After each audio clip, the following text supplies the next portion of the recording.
Hey everyone, if you're new to Asana and want an easier way to organize tasks, manage projects, and collaborate with your team, this guide is for you. In this tutorial, I'll show you how to get started with Asana, set up your workspace, create projects, and use the essential features you need. So yeah, let's get started. First, visit the Asana website and create an account. Enter your email address, complete the sign-up process, and follow the setup steps. Once your account is ready, you'll be taken to your Asana workspace. After creating your account, set up your workspace.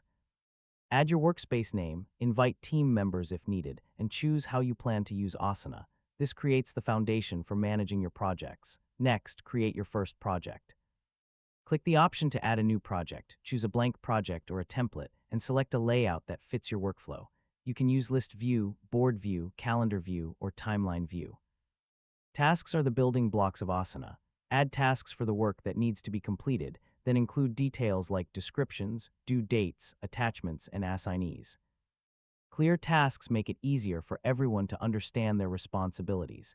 To keep projects organized, use sections to group related tasks. For example, you can create sections for planning, in progress, and completed work. This makes large projects easier to manage. Asana makes teamwork easier by keeping conversations connected to tasks. Add comments, mention teammates, attach files, and share updates directly inside projects. This helps reduce confusion and keeps everyone aligned. Once your project is active, use Asana's tracking features to monitor progress. Check completed tasks, upcoming deadlines, and project status updates to understand how work is moving forward. As you become more comfortable with Asana, customize your workflow with features like custom fields, rules, recurring tasks, and integrations.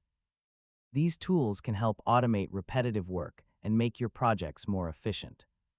After learning the basics, explore advanced features like goals, portfolios, workload management, and reporting tools. These features are useful for managing larger teams and more complex projects. And that's how to get started with Asana. By creating projects, organizing tasks, collaborating with your team, and customizing your workflow, you can build a powerful system for managing your work. Thanks for watching, and I'll see you in the next Asana tutorial.